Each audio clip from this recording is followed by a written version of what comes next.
Papai, eu estou vivo. A voz veio de trás, fina, trêmula, impossível.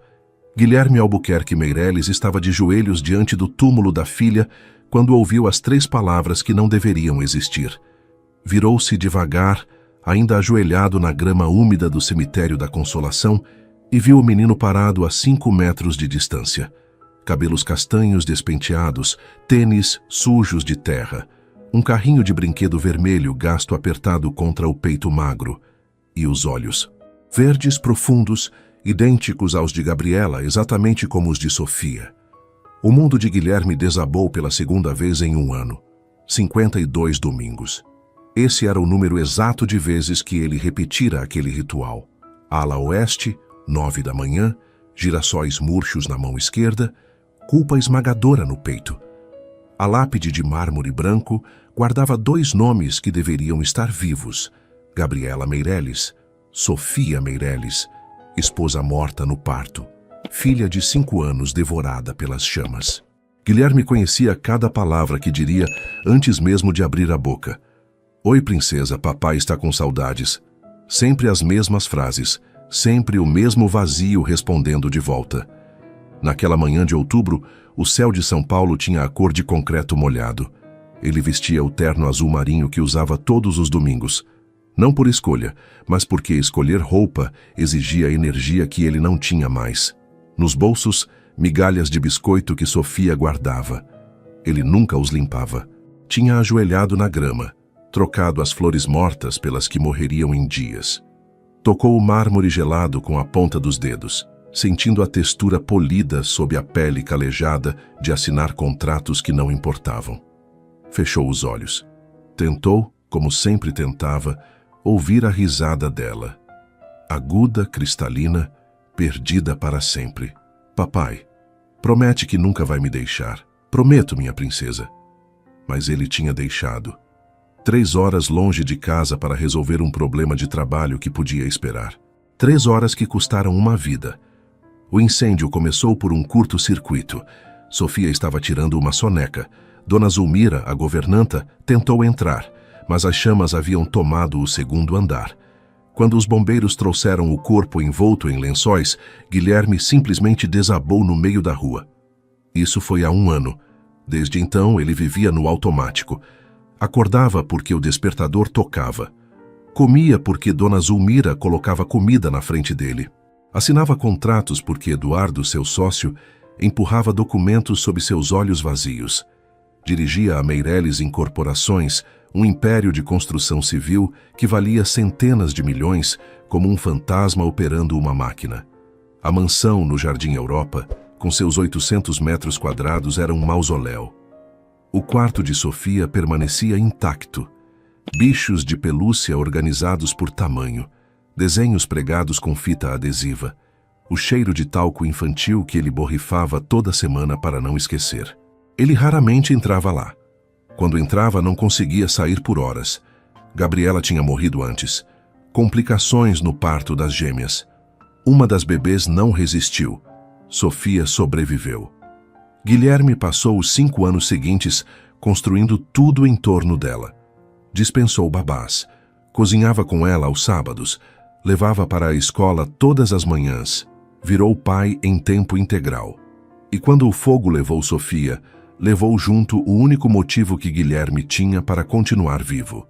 Eduardo insistia que ele precisava de ajuda, terapia, remédios mais fortes. Guilherme recusava tudo. Dor era tudo que lhe restava. E agora, um menino com os olhos de Sofia estava ali, dizendo que estava vivo. Guilherme não conseguia se mexer, não conseguia respirar. O menino continuava ali, sólido, real, com os olhos verdes fixos nele, esperando uma resposta que ele não sabia dar. "Você é meu pai?" perguntou o menino, a voz quebrando no ar parado do cemitério. Guilherme abriu a boca, mas nenhum som saiu. Tentou se levantar, mas as pernas falharam.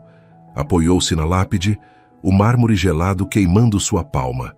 As palavras atravessaram seu peito como estilhaços de vidro. Quem é você?"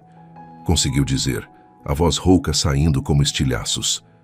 O menino deu um passo hesitante na direção dele, apertando o carrinho vermelho contra o peito magro. "Meu nome é Luigi. Eu sou seu filho. O que todo mundo acha que morreu. Guilherme sentiu o chão sumir. Impossível. Não podia ser. Ele estava tendo um colapso, finalmente enlouquecendo. 1 ano de culpa e remédios para dormir, finalmente cobrando o preço. Mas o menino continuava ali, respirando, com lágrimas começando a se formar nos cantos dos olhos verdes. Você não pode ser. Guilherme balançou a cabeça, recuando um passo. Meu filho morreu no hospital no dia do parto. Eu assinei os papéis. Vi o corpo. Não era eu. Luigi enxugou o rosto com as costas da mão. Me confundiram com outro bebê. Me deram para outra família.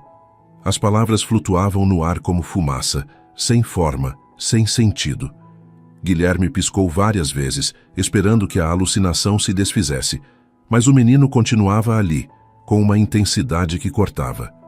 Quem te disse isso? Quem te trouxe aqui? Antes que Luigi pudesse responder, uma voz masculina cortou o silêncio. Eu trouxe. Guilherme virou-se bruscamente. Um homem de meia idade, terno cinza simples, cabelos castanhos começando a grisalhar, caminhava entre os túmulos com as mãos nos bolsos. Expressão séria, cuidadosa. Havia algo nele que sugeria profissão. Advogado, talvez. Quem é você? A voz de Guilherme saiu mais agressiva do que pretendia. Renato Campos, advogado. Ele parou a alguns metros de distância, respeitando o espaço. Sei que isso parece loucura, Sr. Meireles. Acredite, passei meses verificando cada detalhe antes de decidir procurá-lo. Verificando o quê? Do que diabos você está falando? Renato tirou um envelope pardo do bolso interno do paletó e estendeu na direção de Guilherme. Teste de DNA feito por 3 laboratórios independentes. Luigi é seu filho biológico, gêmeo idêntico de Sofia. A última frase explodiu como granada no peito de Guilherme. Gêmeo idêntico. Ele arrancou o envelope das mãos de Renato, rasgando a borda no processo. Dentro, páginas e páginas de gráficos, termos científicos, tabelas. Seus olhos correram pelo texto, até encontrar a frase que saltava da página como fogo. Probabilidade de paternidade, 99,9%. As mãos de Guilherme tremiam tanto que o papel balançava. Ele leu de novo, e de novo, como se a repetição pudesse transformar aquilo em mentira. Isso não pode estar certo. Sua voz saiu fraca, quebradiça. Meu filho morreu. O médico me disse. Havia complicações. Ele não resistiu. Houve um erro. A voz de Renato era firme, mas compassiva. Na noite do parto, 2 bebês nasceram em condições críticas, quase ao mesmo tempo. Prontuários foram trocados. Seu filho foi transferido às pressas para outro hospital e acabou registrado como abandonado. Foi adotado legalmente por um casal que não podia ter filhos. Guilherme soltou o envelope. As folhas se espalharam na grama como confete macabro. Não. Ele balançou a cabeça. Não, isso não pode ser verdade. Eu teria sido informado. O hospital teria... O hospital cometeu uma falha catastrófica. Renato falou devagar, como se estivesse explicando algo delicado a uma criança. Estamos reunindo todas as provas, mas antes de prosseguir com qualquer ação legal, achei que você tinha o direito de conhecê-lo. Guilherme olhou para Luigi. O menino não tinha se movido. Continuava ali, vulnerável, esperando. Os olhos verdes brilhavam úmidos. E naquele momento, Guilherme Albuquerque Meireles percebeu que sua vida acabara de desabar pela 3ª vez. Mas dessa vez, o impossível estava vivo, de pé, segurando um carrinho de brinquedo vermelho e pedindo para ser reconhecido. Se essa história já te pegou até aqui, se inscreva no canal. O que acontece quando o impossível bate na sua porta? A gente continua essa jornada juntos. Ainda tem muito por vir. Guilherme não voltou para casa. Ficou parado no estacionamento do cemitério por tempo indeterminado. Meia hora, talvez mais. Mãos no volante do Porsche, olhando para o nada. O envelope com os laudos de DNA estava no banco do passageiro, aberto, acusatório, 99,9%. Como se números pudessem explicar o impossível. Seu filho estava vivo.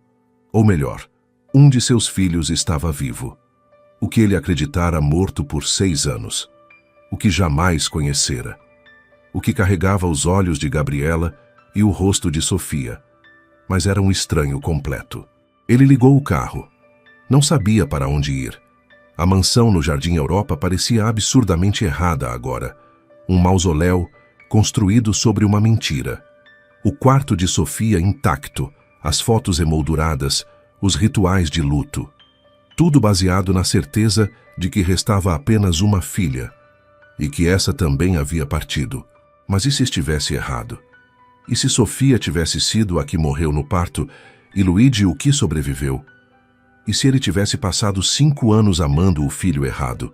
O pensamento o atingiu com tanta força que ele precisou encostar o carro. Estacionou em uma rua qualquer não muito longe do cemitério e apoiou a testa no volante.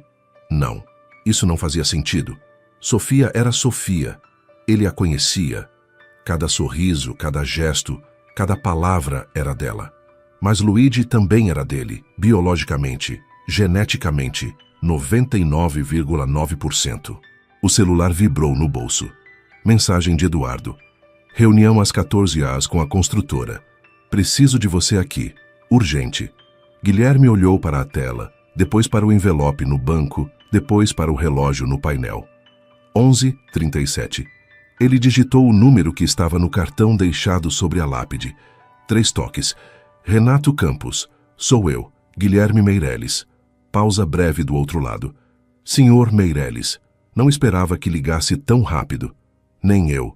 Guilherme tomou fôlego. Preciso de respostas. Agora. Onde você está? 20 minutos depois, Guilherme estava sentado em um café discreto na Vila Madalena. Renato entrou sozinho. Guilherme sentiu algo parecido com decepção. Parte dele esperava que Luigi estivesse junto, que ele pudesse olhar para o menino de novo, confirmar que aquilo não era delírio. Onde ele está? Perguntou assim que Renato sentou-se. Em casa. Achei melhor não trazê-lo até termos uma conversa mais estruturada. Estruturada. Guilherme quase riu da palavra. Nada disso é estruturado. Eu sei. Renato abriu uma pasta que trazia consigo. Imaginei que teria perguntas. Trouxe tudo que consegui reunir. Guilherme puxou a pasta. Dentro, cópias de prontuários médicos, certidões de nascimento, documentos de adoção, fotos.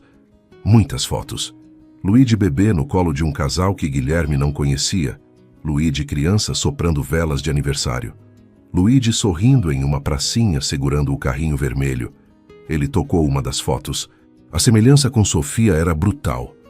Não apenas nos olhos, mas no formato do rosto, na curva do sorriso, na maneira como os cabelos caíam sobre a testa. Quem eram eles? Perguntou, indicando o casal nas fotos. Carlos e Márcia Oliveira, professores da rede pública, pessoas honestas, de bem. Não tinham ideia do erro. Acreditavam que Luigi havia sido legalmente abandonado no hospital. E você? Como descobriu? Renato suspirou, mexendo no café que acabara de chegar. Carlos era meu primo. Quando eles morreram, assumi a guarda de Luigi e precisei revisar toda a documentação para regularizar a situação. Foi então que notei inconsistências no processo de adoção. Datas que não batiam. Registros hospitalares contraditórios. Comecei a investigar e... Bem, o resto o senhor já sabe. Guilherme folheou os documentos, parou em um prontuário médico da noite do parto. Havia anotações apressadas, caligrafias diferentes, carimbos sobrepostos. E então viu. Transferência emergencial. UTI neonatal, Hospital Infantil Sabará. Ele foi transferido para outro hospital, murmurou. Sim, na confusão da emergência, os registros foram trocados. O bebê que realmente faleceu naquela noite foi identificado como Luigi. E Luigi foi registrado como paciente sem identificação, posteriormente classificado como abandono. E o hospital? A voz de Guilherme saiu perigosamente baixa. Alguém lá sabia. Estamos investigando. Mas, pelo que descobrimos até agora, parece ter sido uma sequência de erros administrativos durante uma noite caótica. Não houve malícia, apenas incompetência.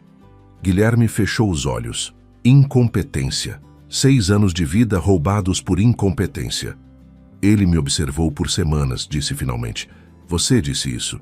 Sim, quando descobriu a verdade sobre sua origem, Luigi ficou obcecado em conhecê-lo, mas tinha medo. Medo de quê? De que você não acreditasse, de que o rejeitasse. Renato fez uma pausa. De que você o comparasse com Sofia e concluísse que pegou o filho errado de volta. As palavras pairaram no ar como vidro quebrado, e Guilherme percebeu, com terror súbito, que era exatamente isso que ele estava fazendo. O que você faria no lugar dele? Aceitaria essa realidade ou duvidaria de tudo? Deixa nos comentários. Quero muito saber o que você está sentindo até aqui. Guilherme não conseguiu esperar. Pediu o endereço e foi direto para o apartamento de Renato em Moema. O lugar era modesto, organizado.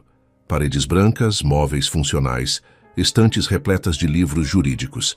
Nada que preparasse Guilherme para o que estava prestes a acontecer. Luigi estava sentado no sofá da sala, as pernas balançando sem tocar o chão, o carrinho vermelho no colo. Quando viu Guilherme entrar, seu corpo inteiro se enrijeceu. Medo e esperança brigavam no rosto pequeno. Renato fez um gesto discreto e saiu da sala, deixando-os sozinhos. O silêncio era ensurdecedor. Guilherme não sabia como começar. Como se fala com um filho que você nunca conheceu? Como se pede desculpas por 6 anos de ausência involuntária? Foi Luigi quem falou primeiro. Você não acredita em mim. Não era pergunta, era constatação. A voz fina, mas firme. Guilherme sentou-se na poltrona em frente a ele, mantendo distância respeitosa. Não é questão de acreditar. Os exames de DNA não mentem. Eu só preciso entender. Entender o quê? Como isso aconteceu? Por que ninguém descobriu antes? Por que você apareceu só agora? Luigi apertou o carrinho contra o peito. Meus pais morreram. Meus outros pais. A correção saiu dolorosa. Tio Renato achou os papéis da adoção. Tinha coisas erradas. Ele investigou e descobriu sobre você, sobre Sofia, sobre tudo. E você quis me conhecer? Sim. Por quê? A pergunta pareceu pegar Luigi de surpresa. Ele piscou várias vezes, como se a resposta fosse óbvia demais para precisar ser dita. Porque você é meu pai. 3 palavras simples, devastadoras. Guilherme passou a mão pelo rosto, tentando conter a onda de emoções contraditórias. Culpa, raiva, confusão. E algo mais profundo que ele não sabia nomear. Você se parece com ela, disse finalmente. Com Sofia, os mesmos olhos, o mesmo formato do rosto. Éramos gêmeos. Eu sei. Guilherme hesitou. Mas Sofia morreu há 1 ano. E você estava vivo esse tempo todo, sendo criado por outras pessoas, vivendo outra vida. Luigi baixou os olhos. Não é minha culpa. Eu sei que não é. Mas você está bravo comigo. Não estou bravo com você. Está sim. Luigi levantou os olhos e Guilherme viu lágrimas começando a se formar. Está bravo porque eu não sou ela, porque eu deveria ter morrido no lugar dela. O mundo parou. Guilherme sentiu como se tivesse levado um soco no estômago. As palavras de Luigi ecoavam na sala, cruas, honestas, insuportáveis. Não, conseguiu dizer, a voz falhando. Não é isso. É sim. As lágrimas escorriam agora. Eu vi você no cemitério.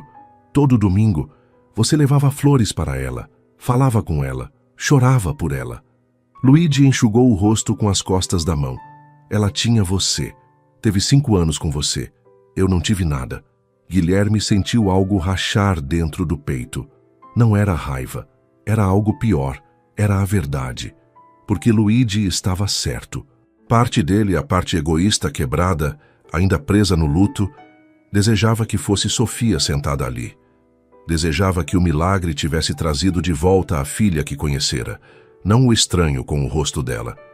E Luigi sabia disso.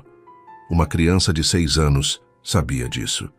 Guilherme se levantou da poltrona e, sem pensar, ajoelhou-se na frente dele. Olhou nos olhos verdes. Os mesmos de Gabriela, os mesmos de Sofia, mas também dele. Unicamente dele. Você está certo, disse, a voz quebrando. Estou com raiva, mas não de você. Nunca de você. De quem, então? De mim, do hospital, do universo. Ele respirou fundo. Porque perdi 6 anos com você.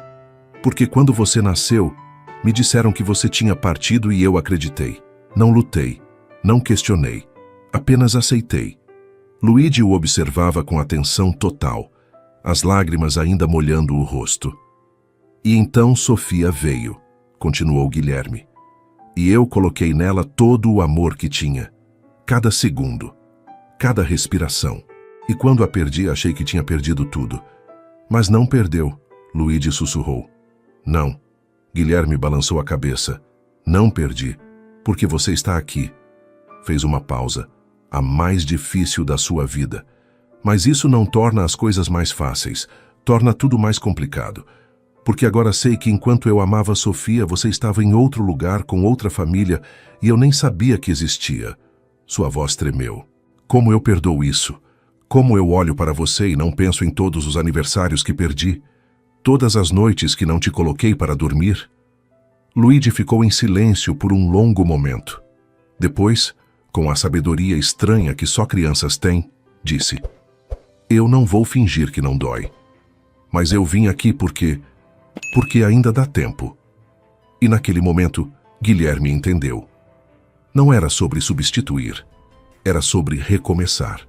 Se essa virada te pegou tanto quanto me pegou, deixa seu like agora.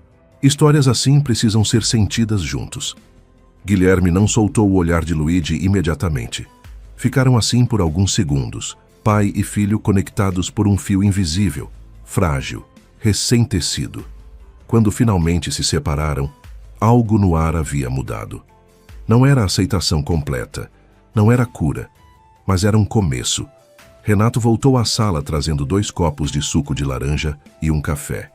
Colocou tudo na mesa de centro sem dizer nada, respeitando o silêncio que ainda pairava.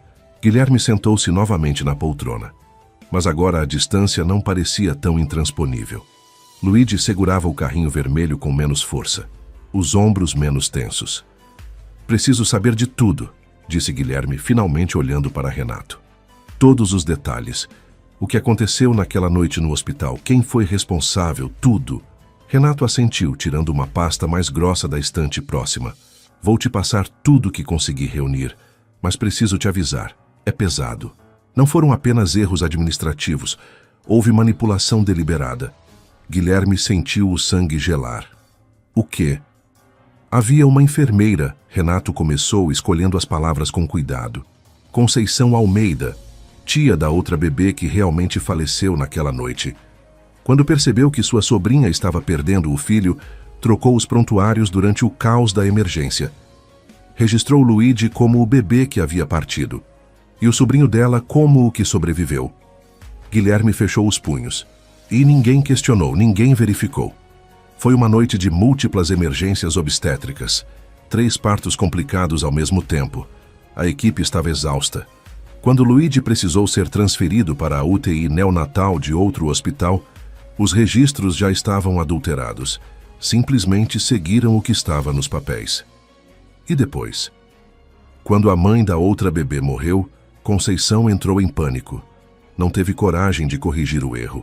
Então manteve Luigi registrado como abandono, sabendo que seria encaminhado para a adoção.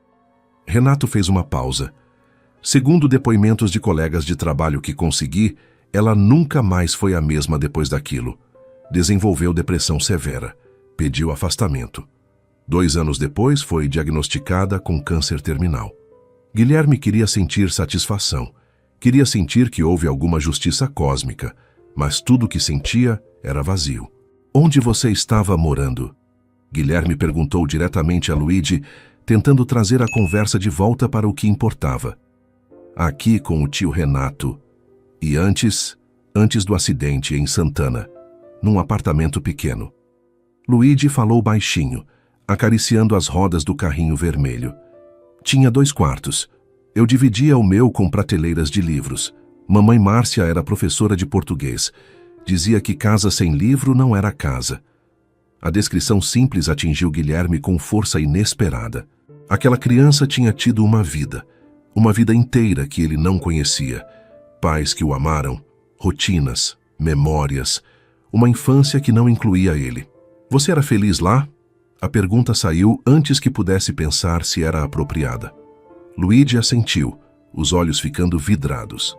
Era. Papai Carlos tocava violão, me ensinava músicas, mamãe fazia panquecas todo sábado de manhã. Sua voz tremeu. Eles eram muito legais comigo. Guilherme sentiu o peito apertar. Não era inveja. Era algo mais complexo. Gratidão misturada com perda. Alívio de que Luigi não sofrera, mas dor por não ter sido ele quem o fez feliz. Sinto muito, disse, e percebeu que era a primeira vez que conseguia dizer isso de verdade. Sinto muito que você os perdeu. Luigi olhou para ele surpreso. Você não está bravo com eles? Bravo por quê? Por terem me criado, por terem sido meus pais quando você deveria ser. Guilherme balançou a cabeça devagar. Eles não sabiam da verdade. E pelo que você conta, te amaram de verdade. Fez uma pausa. Eu nunca vou te pedir para esquecer deles. Eles merecem ser lembrados. Os olhos de Luigi encheram de lágrimas novamente, mas dessa vez não eram de medo. Eram de alívio. Posso visitar o túmulo deles? Sempre que quiser. E posso falar deles? Contar histórias sobre eles? Claro que sim. Luigi soltou um suspiro longo, como se estivesse segurando a respiração há dias. Renato, que observava tudo em silêncio, também pareceu relaxar. E agora? Guilherme perguntou, olhando entre os dois. O que acontece agora? Renato cruzou os braços, pensativo. Legalmente, você é o pai biológico. Tem direito à guarda. Mas isso não precisa ser decidido hoje. Luigi está seguro aqui comigo, enquanto resolvemos os trâmites. Guilherme olhou para Luigi. E você? O que você quer? O menino mordeu o lábio, hesitante. Quero te conhecer melhor. Mas tenho medo. Medo de quê? De que você desista de mim. A voz saiu pequena, vulnerável. Tipo, que você tente me querer, mas não consiga. E aí eu vou ter perdido todo mundo. A honestidade brutal da confissão quase derrubou Guilherme. Se essa história está tocando você tanto quanto tocou a gente, considere apoiar com um Super Thanks, ou se inscreva agora se ainda não fez isso. Histórias assim precisam ser contadas, e você faz parte disso. Guilherme se levantou da poltrona e, sem pensar, sentou-se ao lado de Luigi no sofá. Pela primeira vez, realmente ao lado dele. Eu não vou mentir e dizer que vai ser fácil, disse, olhando diretamente nos olhos verdes. Não sei como ser pai de alguém que não conheço. Não sei se vou fazer tudo certo. Luigi assentiu, absorvendo cada palavra. Mas, continuou Guilherme, eu não desisto. Não desisti de Sofia quando ficou difícil. Não vou desistir de você. Promete? Luigi estendeu o mindinho. Aquele gesto universal infantil de promessa inquebrantável. Guilherme piscou, surpreso. Mas então entrelaçou seu mindinho no dele. Prometo. Selado, disse Luigi, sério como um juiz. Selado, repetiu Guilherme. E pela primeira vez desde que tudo começara, ele sentiu algo além de dor ou confusão. Sentiu possibilidade. 3 meses depois, Guilherme estava no jardim da mansão no Jardim Europa, com Luigi ao seu lado. O mesmo jardim onde Sofia costumava correr atrás de borboletas. O mesmo gramado onde ele achava que nunca mais haveria risadas de criança. Luigi chutou a bola na direção dele. Um chute desajeitado, ainda aprendendo a mirar. Guilherme devolveu com cuidado e o menino correu atrás, o carrinho vermelho esquecido no banco do jardim pela primeira vez em semanas. O quarto de Sofia permanecia. Guilherme não conseguia mudá-lo, mas agora havia outro quarto na mansão. Um com paredes azuis e prateleiras cheias de carrinhos de brinquedo, estrelas fluorescentes no teto que brilhavam à noite. O quarto de Luigi ainda não era permanente. Luigi ainda morava oficialmente com Renato enquanto os trâmites legais se resolviam, mas dormia ali 2 ou 3 vezes por semana. E cada vez que acordava naquela casa, Guilherme sentia como se estivesse aprendendo a respirar de novo. Não era como antes. Nunca seria. Sofia não voltaria. Gabriela não voltaria. 6 anos perdidos com Luigi não poderiam ser recuperados. Mas havia algo novo crescendo no lugar da ruína. Algo frágil, mas insistente. Algo que se parecia com o futuro. Luigi chutou a bola e ela foi longe demais, rolando até o canteiro de flores. Guilherme foi buscar. Quando voltou, o menino estava parado no meio do gramado, olhando para ele com aqueles olhos verdes que carregavam tanto Gabriela quanto Sofia, mas que eram, acima de tudo, dele mesmo. Papai, disse Luigi, testando a palavra pela primeira vez desde que se conheceram. Guilherme sentiu o peito apertar, mas não de dor, de algo diferente, algo que ele achava que tinha morrido junto com Sofia. Sim, filho. E naquele momento, com a bola entre as mãos e o sol da tarde batendo no rosto, Guilherme entendeu algo que levara 3 meses para aceitar. Não era sobre substituir, era sobre somar. Sofia viveria para sempre em suas memórias, em seu coração, em cada canto daquela casa. Mas Luigi estava ali, vivo, respirando, precisando dele agora. E ele não desperdiçaria essa segunda chance. Sabe, tem uma coisa sobre perdas que ninguém te conta quando você está no meio delas. Não é que a dor desaparece, não desaparece. Ela se transforma, vira parte de você. Cicatriz que dói quando o tempo muda. Peso que você aprende a carregar. Mas junto com a dor, às vezes, nem sempre, mas às vezes, vem algo inesperado. Uma porta que você nem sabia que existia. Um rosto que carrega os olhos de quem você perdeu. Uma mão pequena que procura a sua no escuro, e você tem que escolher. Pode fechar essa porta, pode recusar a mão, pode ficar preso no que foi, recusando o que pode ser, ou pode respirar fundo, reunir toda a coragem que ainda resta e dizer: tudo bem, vamos tentar. Guilherme escolheu tentar. E você? Se essa história te encontrou hoje, talvez não tenha sido por acaso. Talvez você também esteja carregando uma perda que parece pesada demais. Talvez esteja preso entre o que foi e o que poderia ser. Talvez tenha medo de seguir em frente, como se isso fosse trair quem você amou. Deixa eu te dizer uma coisa. Seguir em frente não é esquecer. É honrar. É dizer: eu amei, eu perdi, mas ainda estou aqui e ainda posso amar de novo. Se você ficou até aqui, obrigado. De verdade. Histórias como essa não são fáceis de contar, e sei que não são fáceis de ouvir, mas são necessárias, porque a vida real não é feita de finais perfeitos. É feita de recomeços imperfeitos, e isso já é o suficiente. Se essa história tocou você, tem mais te esperando. Clica no próximo vídeo aqui do lado, ou maratona o canal inteiro. Cada história aqui é sobre gente de verdade enfrentando o impossível e encontrando um jeito de continuar. Você não está sozinho. E se precisar ouvir isso de novo, amanhã volta aqui.